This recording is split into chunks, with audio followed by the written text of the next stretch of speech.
Buti, sorry for asking. I know may pinagdadaanan po. Yeah. Kamusta po yung working, yung pag-work nyo despite Ito, ang hirap. Okay. Sobrang mahirap kasi katulad ngayon, papunta akong Pampanga. Balik ako ulit doon. Yes. Kumbaga babalik ako doon. Pag papunta ako ng taping, kailangan i-condition ko yung sarili ko na hindi ako si Alma na may problema ngayon, na may pinagdadaanan. Ako yung Aling Marta. Kailangan i-condition mo eh. Tapos, ang masarap dito, yung support ng grupo, si Derek, yung mga artista. Pagdating mo sa set, happy ka.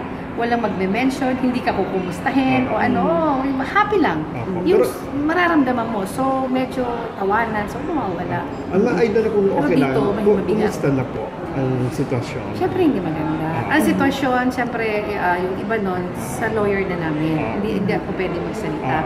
Basta ako, hinihingi ko lagi, dasal para sa anak ko, na malagpasan itong pagsubok. Kumusta na siya ngayon? Nakaka-adjust ba siya hindi sa environment? Siyempre, hindi naman ganun. Hindi ko alam ano nang sinasabi nilang yun. Basta si Mark nag-a-adjust siya, hindi ganun kadali.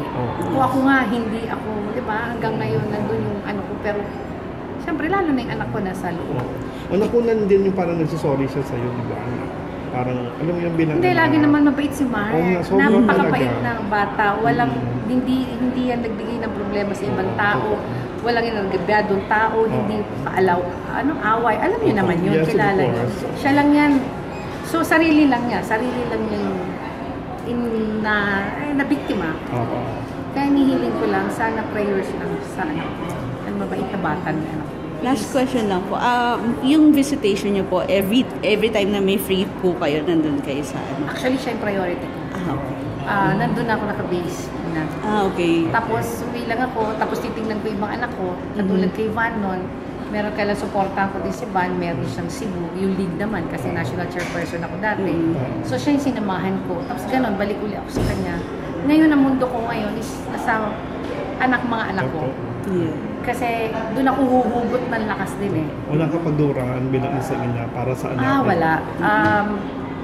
Ayoko sobra kasi ako bilang Alma, tirahin niya ako. Pagkatao ko, pinag-aralan ko, wala sa akin. Alam mo yun. Pero bilang nanay, iba. Sobra akong... Pero kailangan pakita ko sa anak kong malakas ako.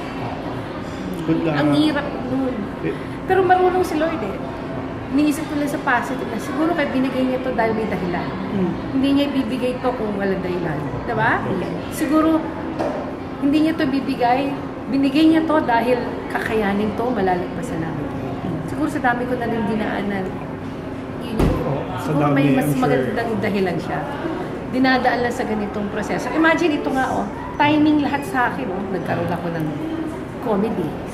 Pagbalansin mo, di ba? Kung drama ito, siguro baka masyado na akong na-atake na ako, di ba? Drama na sa buhay ko, luha. Pagdating mo pa. Ito, yung pagdating mo doon sa set, maski pa paano mga ilang oras, nakasmile ka. Di ba? Pagkatapos ito, balik ka uli sa mundo na brave ka. Iiyak mo na lang sa gabi pag nag-iisa ka. Thank you po. Thank you for asking. Thank you. Sana dasal niyo